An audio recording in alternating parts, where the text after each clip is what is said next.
I think that's the biggest thing, just realizing that I was changing because I'm a person generally that does not particularly enjoy change. I know it's necessary for growth, and I may have a better relationship with change now. But back then, I was like, no, I thought I had my life planned out. It's like kind of changing. And I'm like, but wait, I had a plan. And so I was constantly at odds with what was and what is. Like, this is who you were, and this is what the plan was, but now this is the reality of what is happening to you. And I think that was the hardest to reconcile what was going on. So it took me a long time. I should have not been worried about what everybody else was thinking about me or anything else, because it really doesn't matter in the grand scheme of things. Welcome to the Marriage and Motherhood podcast. I'm your host, Michelle Perda. As a marriage coach who's married with 3 kids, I know how much parenthood could change a marriage. If flirting, laughing, and having fun together feels like a thing of the past, then I'm here to teach you that marriage doesn't have to feel so hard with your parents, and your marriage can thrive even when you're in the season of raising kids. Whether you're in a good place in your marriage and you just want to continue growing together, or you're wondering if you even like your spouse anymore, this podcast has something for you. Join me here each week as we dive into what it takes to help your marriage grow, and maybe even do a 180. You'll learn ways to handle conflict better, bring that spark back into your relationship, as well as learn how to improve other areas of your life from my lovely guest experts. Are you ready for the next stage of your life and marriage? Let's dive in. Hello. Welcome back to another episode of the Marriage and Motherhood podcast. This episode, I have a guest here, and we're going to be talking about something that many of you probably have experienced, which is that tough transition between being an adult, being a childless woman, to being a mom, and what that can do to you, right? A lot of times people have trouble going through that transition because it is a really big one. Life, as you know, it changes completely. It almost feels like it flips upside down on you. And there's no manual. The kids don't come with instructions, and people can only help you so much. And I wanted to have Iesha here come and talk about that because she and I are so aligned in how we approach motherhood. And she has a fantastic Instagram page, which I will tell you more about later. And I just want to have her share her experiences, her realizations, her lessons learned, and reflections on her own experience of motherhood and transitioning into that. And Iesha, I'm so glad to have you. Thank you for being a part of the show. Absolutely. I love to talk about motherhood, especially. So I'm excited to be here today. Yay. Okay, so before we dive into this juicy topic, Mm-hmm. can you tell us more about you? Where do you live? Yeah. How old are your kids? And what made you want to start really talking about this in general? Yeah, so my name is Iesha Madden. I am a mom of 1. My son is 4 years old. I'm married to my college sweetheart, and we live here in Edmonton, Alberta, Canada, where it is very cold right now. And I'm wishing for spring and summer to like speedily get here. What else about me? Why did I start that page? I became a mom in the pandemic. And so everything shut down in March. My son was born in June, and it was entirely isolating. I had big plans of our parents, my husband and I's parents, coming from the States. That did not happen. And so I really couldn't be around people as much as I wanted to due to keeping my son safe. And so, yeah, it was a big challenge and a change in my life. And I figured that there were other moms going through it because obviously there was. And so then I knew I needed a community. And so I created the page almost for selfish reasons because I was like, I need to find my people, but also they need to find me. So it was mutual. And now it has grown to be something bigger than I expected. And originally it was just like interviewing mom entrepreneurs and moms with podcasts and moms who do all these things. And I was never supposed to like show up in the stories or become a content creator or anything else like that. And here we are now. So I'm creating content more consistently on like what motherhood has been teaching me and literally just sharing what I do. and also encouraging moms on the daily, which I think is my life's work. Yeah, absolutely. I think every mom could use even more than what's out there. There's just never enough Mm-hmm. encouragement and support. And, I forgot that detail about you when I first met you is that you have a pandemic baby. So do I. Mm-hmm. But the Yes. difference is that my pandemic baby is my youngest Mm. and yours is your first. And having that be your introduction into motherhood, I can't Yeah. even imagine the level of anxiety that you Mm-hmm. experience on top of the already, you know, present anxiety of just having a kid in normal circumstances. And Yeah. so I'm very excited and eager to hear more about what your experience was like in comparison to mine because I already had a stepson who Mm-hmm. at the time, how old was he when Ellie was born? Let's see. They are 10 years apart. So Mm. yeah, he was 10. Mm-hmm. My middle child was about four, three and a Mm-hmm. half. And so I had already experienced what that was like. And so I was Mm-hmm. going into this like pandemic baby process with experience under my belt Mm-hmm. already and a Yeah. sense of like lax because that's Mm-hmm. just what happens as Yeah. more kids you have, right? And I also know a lot of people who had their first kids during the pandemic. So like Mm-hmm. it's very different experience. Um Definitely. so what would you say was toughest for you when it came to like I'm sure pregnancy was even difficult. I remember even with Ellie being my third child, Mm-hmm. the news of my husband potentially not being able to go into the delivery room with me was like, what? Like, I Mm-hmm. know I've done this before, but what? Like, that's a big deal. Yeah. And then, knowing that no one's going to really be able to visit. And if they were going to, they'd have to, quarantine and Mm-hmm. make sure they were super safe. And anyway, what was that whole ordeal like for you? Honestly, it was a bit of a whirlwind, and I even look back on it now, and I think I blocked out a lot of what happened due Yeah. to the trauma of it all, to be honest.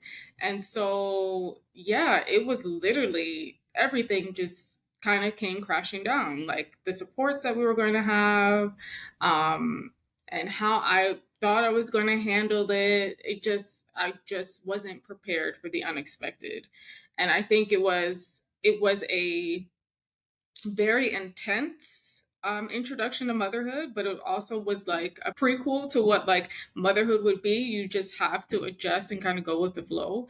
So early on, I think I kind of forgot a lot about what happened in those early weeks, but I do remember being like beside myself if my husband was not going to be able to be in the delivery room with me, being that it is my first and being and that I want him no matter if it's my first or my 14th. Like I just want my husband to be there. And so luckily he was able to be in there with me when the time came. But yeah, there were just so many unknowns. I was literally in survival mode, is what I think. And I just did what I had to do to make it through. But when you mentioned the anxiety, how much anxiety I had, definitely through the roof. Definitely was not sleeping, worrying about when he was going to wake up and while I should be sleeping. I'm on Dr. Google trying to figure out what's going on and what's the next step. And so it was a vicious cycle. And eventually I had to get off. Yeah. So let's talk about getting off. When did you realize that, hey, this isn't working for me and something needs to change? And how did you have the courage or like, what was the sign? What was the last straw for you where you're like, something's got to give? Like, this is Yeah. not sustainable. This is not what I signed up for. Yeah, so I first started, and I think this is a good thing because I totally didn't lose my mind because of this. And I first started going to counseling. Like I was still meeting with my therapist. She knew that I was pregnant. She was helping me through the transition as best as she could for me to process what was going on. And that helped, but not as much as I needed it to. And so then I was working at the time, I was working as a teacher. And we all know that teachers work during the day, they work at night, they're grading papers, and it was kind of all around the clock. And so it got to a point where I was just like, I'm not keeping up. I'm forgetting things. I'm getting severely burnt out and stressed out like all the time. And so I actually went on stress leave.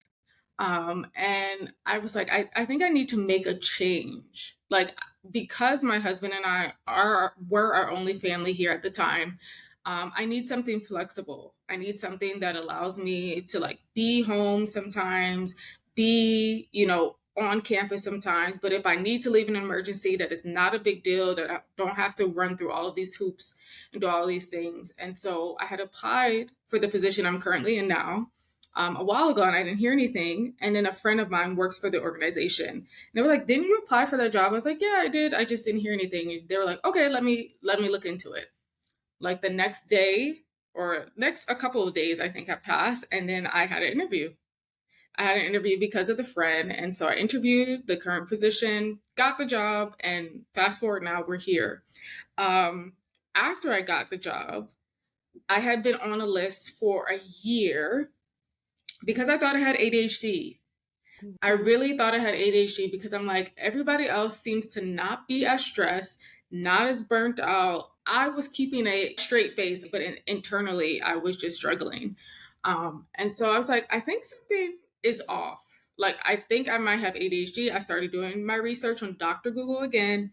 I was like, a lot of this kind of aligns up. But it took me a year to like actually get in for the diagnosis because if I wanted to get it earlier, I had to pay like 2K. And I'm like, well, I'm not rich, so I'll just wait.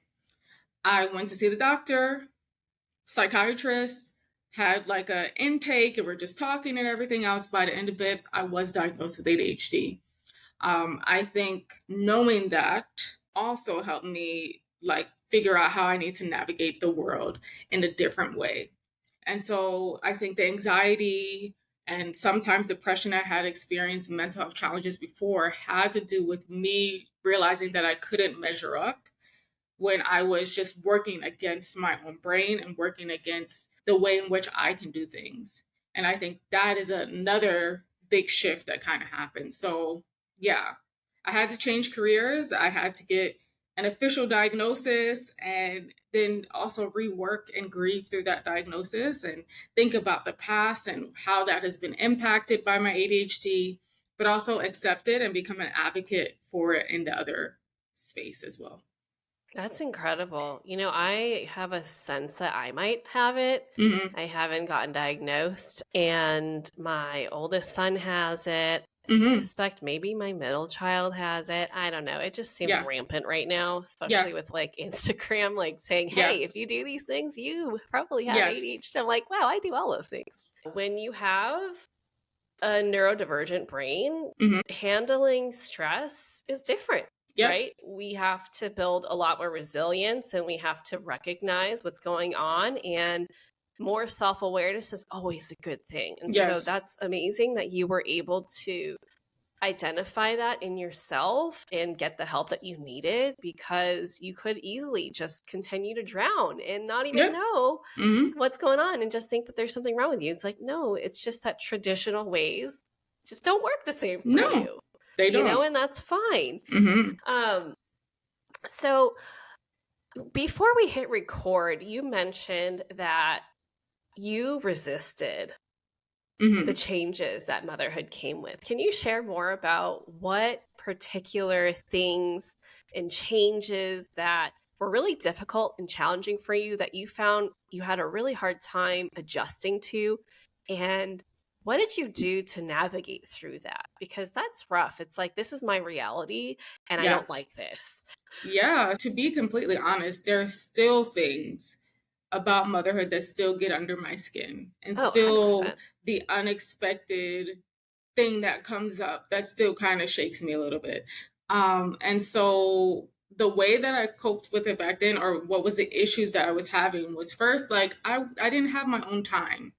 I was used to, and I think that's why up until motherhood, I was able to manage pretty well, which is why I probably didn't suspect like I had Mm-hmm. ADHD, because I'm like, I'm managing. I can do all the lessons. I can come home and do some more work. I can chill. I can relax. Now everything had to be so structured, but not structured at the same time, if that makes sense. So I had to figure out where my time was going and what was most important, but also knowing that the most important thing may not happen in that day. If that makes sense. I know that can be kind of confusing, but you also need to know like what is your capacity. That has Mm-hmm. changed. I think that was the biggest thing that was for me. Like I was a go getter. I was just running in the streets. I like to be outside. I like to do all these things. And that was shut down. I was tired. I wasn't sleeping. Remember how I told you that anxiety was taking over. So when I was supposed to be asleep, what was I doing? Scrolling on my phone, trying to figure out every little thing that could go wrong and didn't go wrong yet. And so I think that's the biggest thing, just realizing that I was changing, because I'm a person generally that does not particularly enjoy change. I know it's necessary for growth, and I may have a better relationship with change now. But back then, I was like, no, like I thought I had my life planned out. It's like kind of changing. And I'm like, but wait, I had a plan. And so I was constantly at odds with what was and what is. Like this is who you were and this is what the plan was, but now this is the reality of what is happening to you. And I think that was the hardest to reconcile what was going on.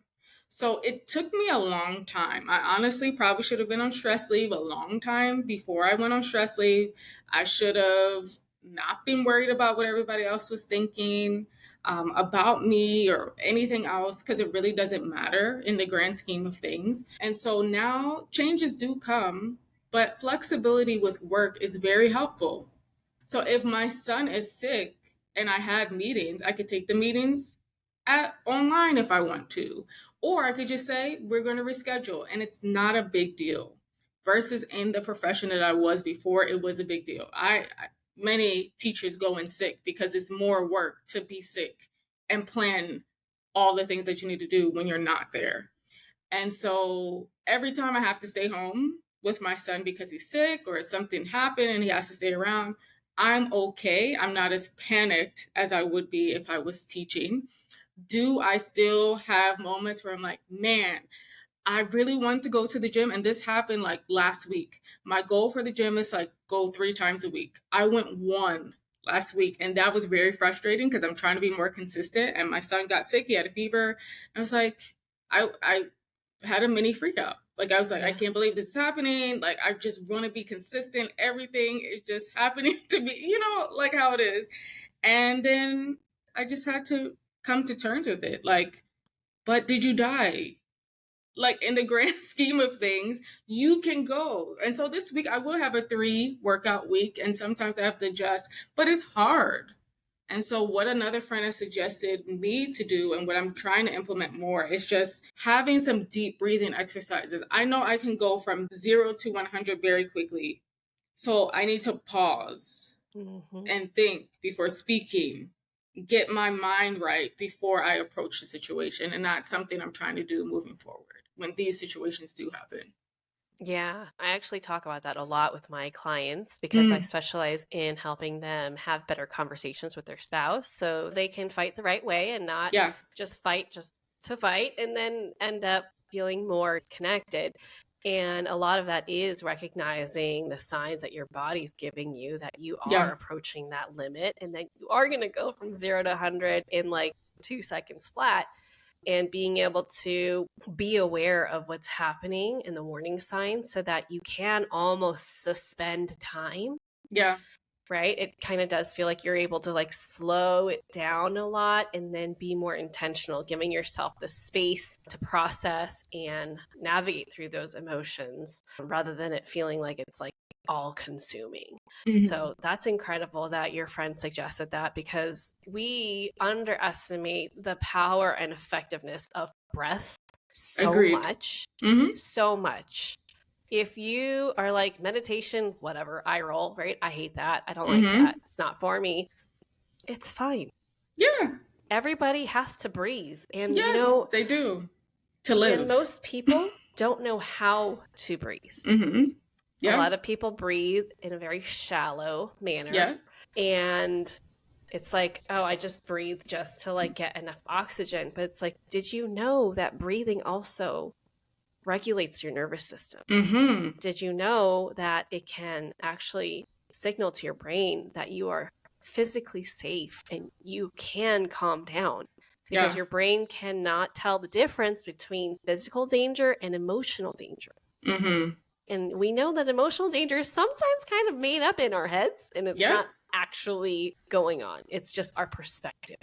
I'm so happy that you have a friend out there that can give you that kind of advice. And moms out there, try it out. Anytime you feel like you're getting tense and noticing Mm-hmm. that you are hitting your limit, just like give yourself a second and do deep breaths. Mm-hmm. Slow, deep inhale, slow exhales, and just empty out. Just keep doing that until you feel like every muscle in your being is relaxing. Okay. It does such wonders. Yes. I Um, agree. okay. So I want to go back to something you said because it really like resonated with me. You said that motherhood kind of challenged your experience of routine. Mm-hmm. And so, being self diagnosed of having ADHD, Mm-hmm. I know I need routine, but Mm-hmm. I struggle Mm-hmm. with routine Mm-hmm. with certain things. Like Yeah. brushing my teeth, showering, fine. Yeah. But, like getting dinner ready Yeah. by a certain time. That one I really struggle with. Okay. And sometimes I can like really hyper focus on something and I'm like, but I don't want to do that. Can someone else be mom today? Like, can Mm-hmm. someone else Yeah. cook? My husband will cook, but he does have more of a traditional job. And so he does work longer hours. And I don't like his cooking. So I Okay. take over that. Like, I just fully own the cooking. I enjoy it and I have more experience cooking. So that's fine. But I honestly really struggle with that. And Yeah. it requires a level of guilt for me to get going sometimes. It's like, oh, shoot, the kids are probably hungry. It's Mm-hmm. like, for some reason, like that has been a challenge for me from the very get go. What Yeah. has your experience been with structure and routine and the unpredictable nature that is motherhood? Because, like the whole gym thing, you're like, okay, I am on it. I'm going to go 3 times a week. And then Mm-hmm. someone gets sick or Yeah. school gets shut down or Mm-hmm. something that you have no control over just totally puts down your goal. Yeah. What I like to do, because neurodivergent brains like fun. If we could do fun things all day long, that would be our life's work. Like, Mm-hmm. that's what we desire. And so, no matter what it is, we have to make it fun. So, something that I like to do, I just shared a post about this. The dishes is my thing.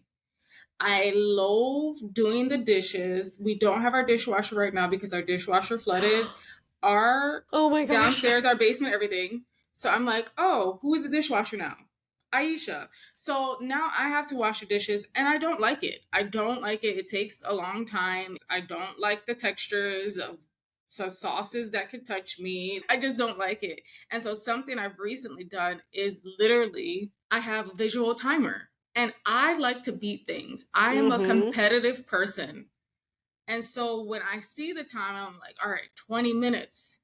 How much can you do in 20 minutes? Can you beat the timer? Yep. And so beating the timer is always something that's fun to me because I'm like making sure obviously it's done well, but it gives me the extra motivation and You're unction. gamifying it. So I'm gamifying it. So I think we need to try to gamify almost everything in our life. And so if it's cooking that you don't like to do, but you love podcasting, you love music, what's wrong with throwing the headphones on, dancing it out while I'm putting the salt and pepper in? Yep. What's wrong with listening to my favorite podcast is Mel Robbins. Shout out to Mel Robbins. What's wrong with that? It's a boring task to our brain. Yes. We don't like it. One, because it probably has too many steps and I have to figure out where all the things are and who's going to eat what. And maybe our family has specific dietary restrictions where this one can have it, the other one can't. And it's overwhelming. Anything with too many steps gets me. And that's why I don't like washing dishes, because you wash them, you put them up, you dry them, then they need to be removed again. And you have to do the same thing again the next day. It's I preposterous. Like, know. I don't I hate understand it. laundry for that reason. I Oh, laundry as literally well. hate laundry. I always have a bunch of clothes not folded, Yeah. not put away Mm-hmm. because it's Yeah, I overwhelming after a know. certain point. Then you really just don't want to do it, right? But the concept, I love how this like episode is just turning into like ADHD episode. But anyway, Yes. I love the concept that I once heard body doubling. So if I see my Yes. husband doing it, I'm like, okay, let's do it together. But like on my own, I was like, nah, I would rather do something else. And that is also very helpful. My husband and I do a lot of co-working. He's an Yeah, entrepreneur. yeah. So we meet up at coffee shops. That's like our jam. All Oh, across the city. We do our family meetings there, because if I'm at a place where other people are doing stuff and talking, it helps me to focus. It's weird because so much can be going on around me, like people talking and everything else, but I'm able to focus in because I have the right amount of stimulation, yeah. versus somebody sitting right next to me and keeps tapping their pen. I can't handle Oh, that. I hate, no, I But if hate when people do everybody's that. out there around me, I can be like, okay, let's get to it. So that's why I Right. like to go to coffee shops to write, to do work, to do focus work. That's another hack that I have. Where find a place that you can go to. The library also is a good place. Yeah. Other people are there. They're moving about. They're doing their own thing, and it's free. The library is one of the places that don't require you to buy anything, but also give yourself a little treat if it's a coffee shop and you know it's something that you can manage. Like, I do a lot of admin work in the beginning of the term as I start to work with my students. And I don't love that part. I love talking with the students, but I have to do it because it's part of my job to help support the students. So during those times I'm doing a lot of admin work, I'm probably listening to a podcast, I'm listening to music, I'm listening to something that does excite me while I'm doing a thing that is not exciting at all. Yeah. I love that you're sharing all these examples. It reminds me of how you can motivate yourself or someone else if they Yeah. have ADHD. It has to be something novel, interesting, Okay. challenging, or urgent. Those Mm. things will get us hauling ass. Okay. I like it. Where did you hear that from? I think I saw it on Instagram somewhere. I was like, oh my gosh, that is so true. That is so I true. need that. All of those things Mm. release dopamine, and that's what we're after, Yeah. right? We need that to help us Mm-hmm. get going so that we can get over the hump of the transition of not doing that to doing that, because I also struggle with that. It's like, transitions from doing one thing to another is hard for me, unless it's like, Yes. time bound, like, oh, I got to get this done, Yes. or whatever. But anyway, Wow. back to motherhood. Love that. Love how we went on a tangent about We ADHD. did. But you know Yeah. what? I'm sure it'll help a lot of people out there. Yes, If I not, think you'll be so. amused by what we were talking about. Yes. Okay, so back to motherhood and how much it changes. So you shared some tips already. Find those mundane tasks and make it more interesting. Like for me, I feel deep satisfaction going to bed with an empty and clean sink.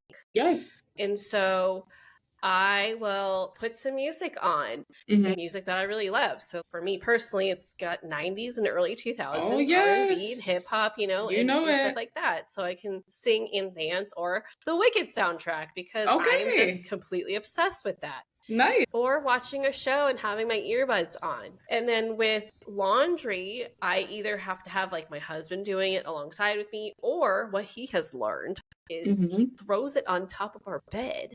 Mm. And I have to deal with it, Mm-hmm. right? Because you Like, can't go I to go to sleep. bed first, right? So, exactly. And so, if I'm going to touch it, I might as well deal with it. And so, that's kind of been a Yes. hack that we've discovered. Okay. Unless I'm really tired, then I will just literally shove it into the laundry basket. And I have done that many times as well. So We can't this is a safe be space. 100% all the time. But what are some strategies or even practices that have helped you navigate motherhood with more resilience and self-support? What Yeah. do you do on an ongoing basis to help you navigate this? Because motherhood isn't always the same. I feel like it changes Mm-hmm. every freaking day. Yeah. and we just never know what to expect. So, what is it that you do to help yourself be ready for that? Because we can't control other people. We can't be Yeah, like, okay, child, I'm going to program you like a robot and you're going to listen to everything I say. You're going to do everything you're supposed to do. Like, life does not work like that. it doesn't. Sometimes I wish, because getting Mm-hmm. my 8-year-old to do homework sometimes is like pulling Mm-hmm. teeth. So that means that the only thing we can do is control ourselves Yeah, and work on our own capacity for patience, for compassion, for understanding, for being able to navigate through it without losing our shit every five yeah, seconds. yeah. So something that I've been doing for a little over a year now, is either starting my morning with a gratitude practice, Mm. or also doing my Bible study readings that I do every day. A goal of mine is like to read through the Bible this year. So I'm kind of doing it in a haphazard way because ADHD, and I've Yep. accepted that whatever I'm gravitating to, that's what I'm going to read. And honestly, just prayer in the morning, just starting off the day in a way that you want to. And my husband always says, I'm going to shout him out. So shout out to you, Daniel Madden, is you are only in control of how you start your day and finish your day. Everything Yes. else that happens in between, you're not in control of over. But you can control like when you wake up and what you're going to do when you wake up. You can control what you're going to do before bed and how you want to end the day. So a Mm-hmm. lot of the habits and stuff that I have implemented has been because of my permanent body double, who is my husband, who kind of shows me the ways that he does things. And he's a very disciplined person. And before then, it used to like trigger me because I'm like, I just can't do what he's doing and I want Yeah. to so badly.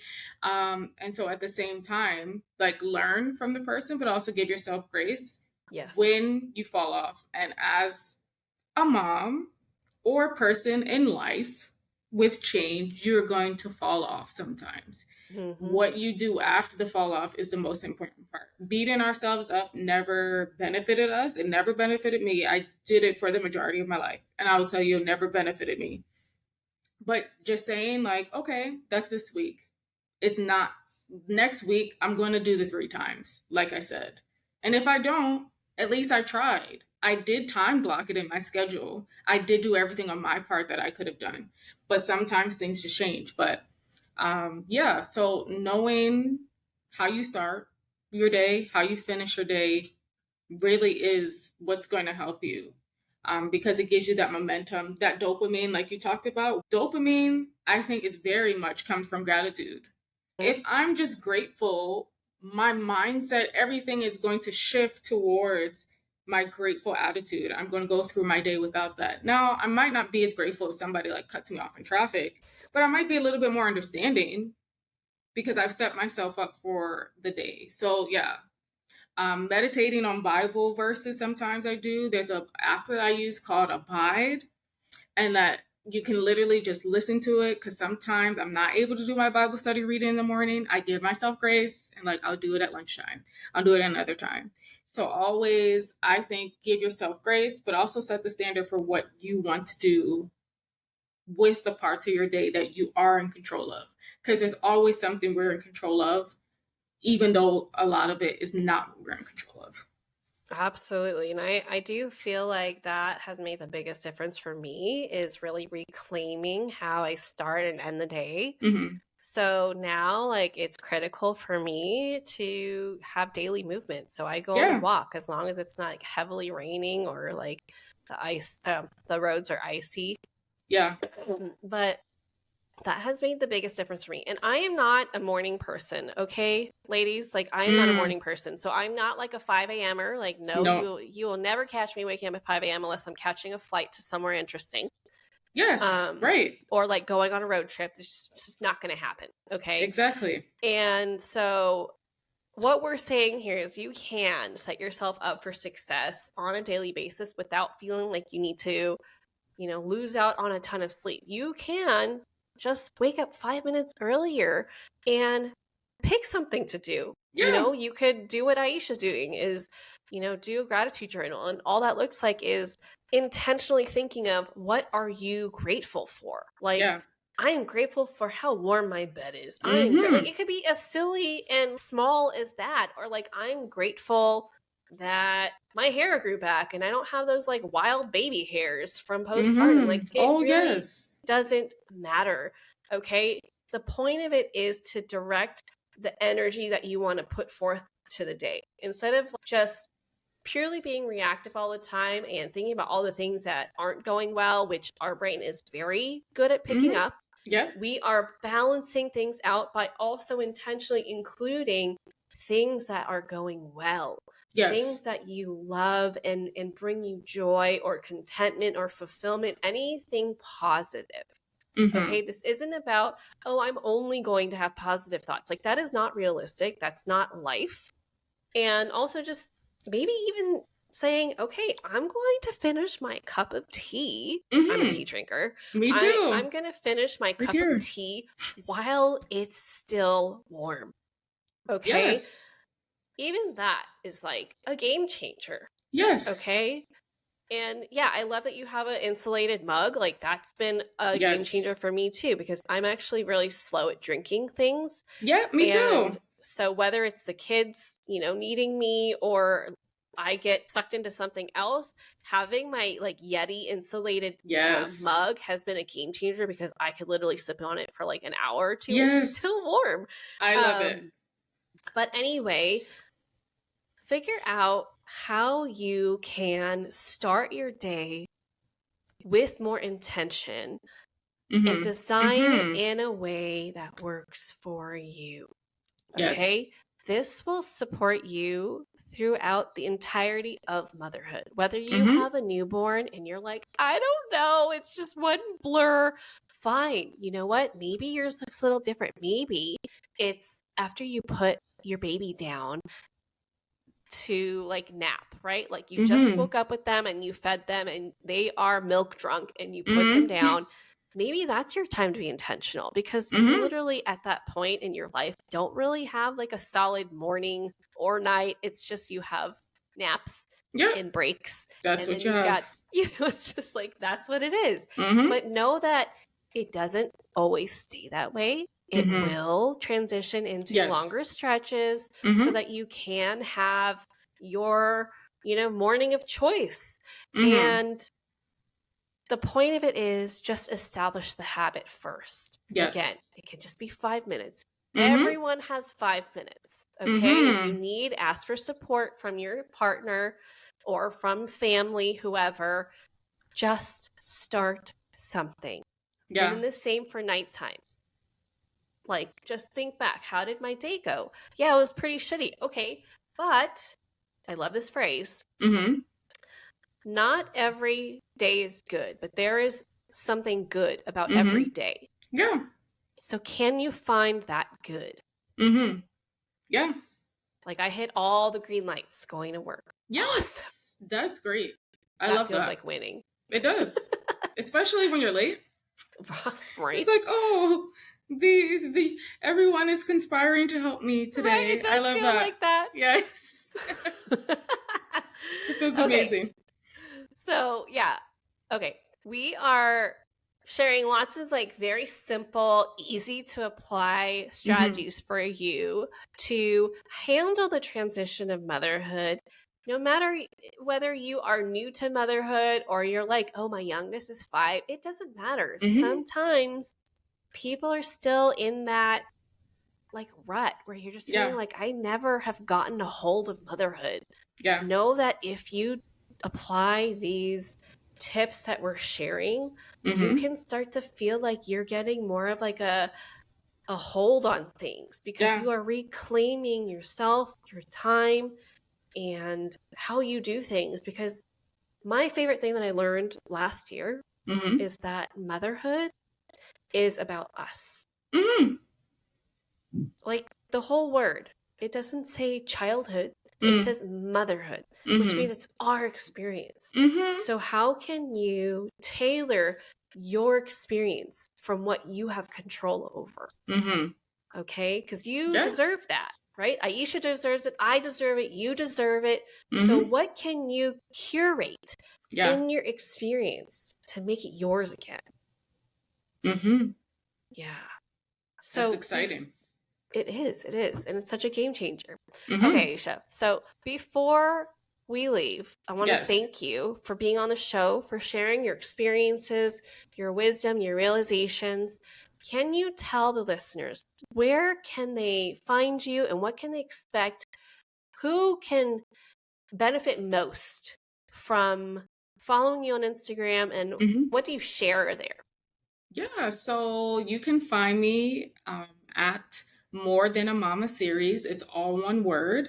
And there you can expect community. You can expect me to ask questions in the stories, to engage with you because I want to know about your life. And you can expect DMs from me. If you reach out, I'm going to respond. Most likely, I'll send a voice memo because those are my favorite way to communicate. But on the page, if you just scroll and you see the content, you'll see a lot of relatable mom content. So I've been sharing like some of my mom mistakes lately. I'm going to share one more mistakes that I've made. And someone actually, another friend of mine asked me, is that even possible? I was like, yeah, it's possible, but we can learn from them. I do share funny things. I haven't done as much funny lately, so I need to bring it back. But I do share funny things about motherhood because sometimes we need to laugh instead of crying to keep us from crying.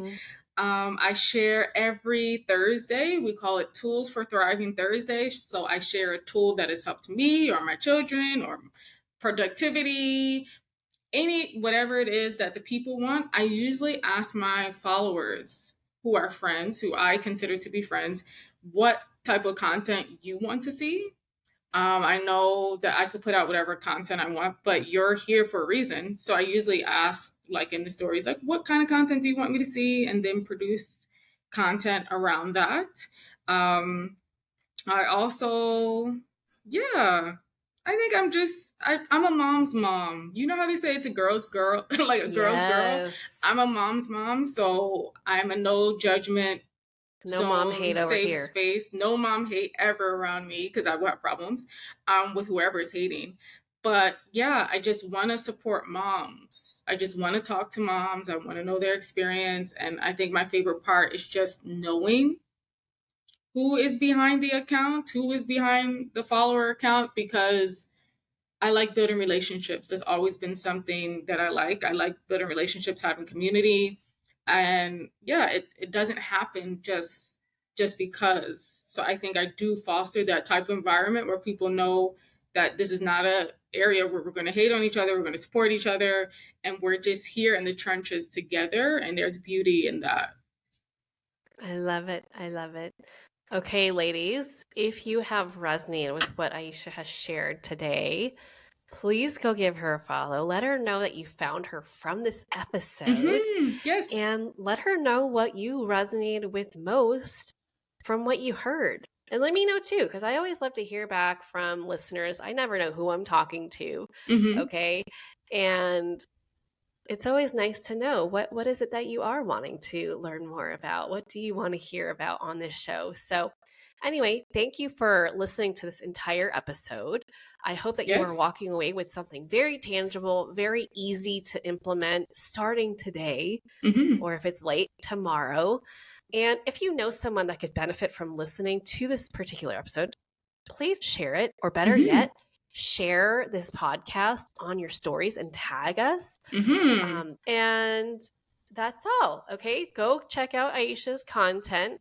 She's amazing. Aw, And I'll thank you. catch you back here on the next episode. Bye. That's it for this episode. I hope you enjoyed it as much as I enjoyed making it. If you did, please send me a message over on Instagram at Michelle Perta Coaching to let me know what you loved most about it. Hearing from my listeners is my absolute favorite. And if you've been loving this podcast, please leave a rating and review. This will help people like you find the show and get the help they need. Catch you here on the next episode. Bye.